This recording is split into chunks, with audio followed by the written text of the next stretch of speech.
একটা কথা না বললে নাই, ভাবছিলাম যে কথাটা বলবো না। তো ক্রিমাফার ব্যাপারে বলতাম যে মায়ের থেকে মাসির দরদ হয়ে গেল সবার বেশি। যে ক্রিমাফাকে সবাই এত গালিগালাজ করতেছে, তাকে এত হেনস্থা করতেছে, তাকে জেল পর্যন্ত নিয়ে যাচ্ছে ভাই। আর আমি মনে করি সে মাপ চাচ্ছে সবার কাছে, সে ক্ষমা চাইছে।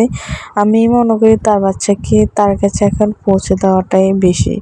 কেননা 1 দিন 2 দিন 3 দিন দেখবে মানুষ, কিন্তু কাল ওই মাটাই সারা জীবন তার মেয়েকে দেখবে। আর যদি সে তার মেয়েটাকে নির্যাতনই করতো, তাহলে 10 মাস 10 দিন গর্ভে রেখে সে কাজ করতো না, ওখানে যেত না, সেখানে যেত না।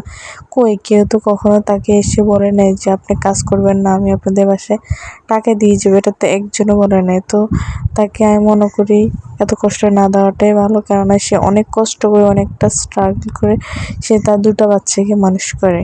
তো 2টা বাচ্চা মানুষ করা মুখের কথা না একটা মায়ের। আর সে বসে তার হাজব্যান্ডকে বসে বসে খাওয়াচ্ছে। তো আমি ক্রিম আপাকে বলবো যে উনি দোষ করছে, উনি মাপ চাচ্ছে ক্রিম আপা।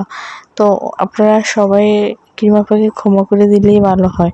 কেননা কখনো কোনো মা চায় না তার বাচ্চাকে অত্যাচার করবে বা কষ্ট দেবে। কেননা কতটা কষ্টের পরে একটা ছেলে পরে একটা মেয়ে আশা করে সবাই, তো তার অনেক কষ্টের ফল ক্রিম আপার। আমি মনে করি যে তার মেয়েটা অনেক কষ্টের পরে তার হয়েছে। কেননা একটা মা যখন তার একটা ছেলে হয়, তখন সে অনেকটা কষ্টের পরে আল্লাহর কাছে তারপর একটা মেয়ে সন্তান পায়।